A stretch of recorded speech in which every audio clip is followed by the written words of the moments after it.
இப்போ நான் வந்து எதுக்காக இதை சொல்கிறேன்னா, இப்போ நிறைய பேர் வந்து தெரியாத விஷயத்த வந்து நம்மளுக்கு இப்போ ஏதோ ஒரு டிஷ்ஷோ இல்லை ஏதோ ஒன்று நம்மளுக்கு தெரியல அப்படின்னும் போது நம்ம யாரையும் வந்து கேட்க வேண்டாம். அதான் எல்லாரும் வந்து ஆண்ட்ராய்டு ஃபோன் வச்சுருப்பீங்க. தெரிஞ்சிக்காதவங்களுக்கு சொல்கிறேன், நம்ம மொபைல்லையும் வந்து கூகுள் இருக்கு இல்லைங்களா. இப்போது இங்கே கீழே நடு பட்டனை வந்து நம்ம லாங் ப்ரெஸ் பண்ணணும். பண்ண பிறகு ஹாய் கூகுள் சொல்லுங்க. சாரி, நீங்க என்ன கேக்குறீங்கன்னு எனக்கு புரியல.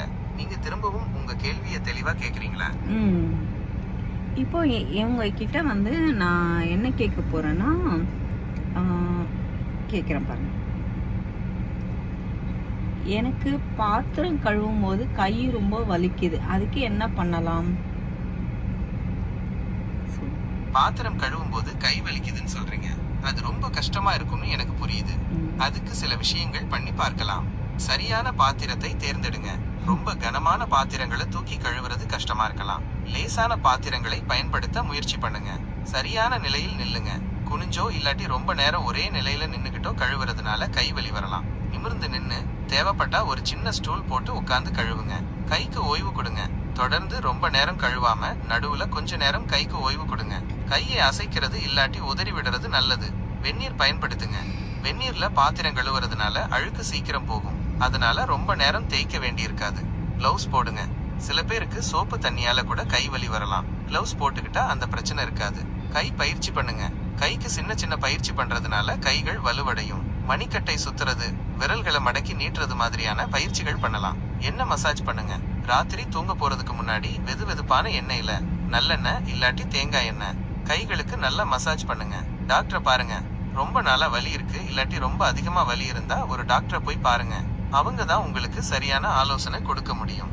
இதுல ஏதாவது உங்களுக்கு முயற்சி பண்ணி பார்க்க விருப்பமா இருக்கா, இல்லாட்டி வேற ஏதாவது தெரிஞ்சுக்கணுமா?